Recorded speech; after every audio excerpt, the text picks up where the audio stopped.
परद्रव्य को जे हरण करे से 7 जन्म पर्यंत दुख पाए। पितामाता को दुख दे सुख को आपणेबा पई चेष्टा करे से जन्म जन्म रे दुख रे पड़े नरक यातना भोग करे। प्रभु कहउछन्ते हे उद्धव कृष्ण चरणे जार मन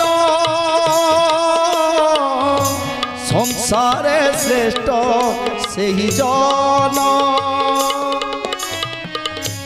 नाम जा मुखे सदा थाए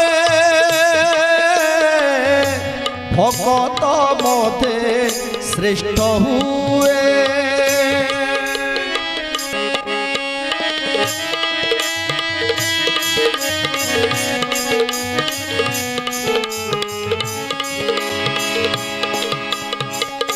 भाईर दुख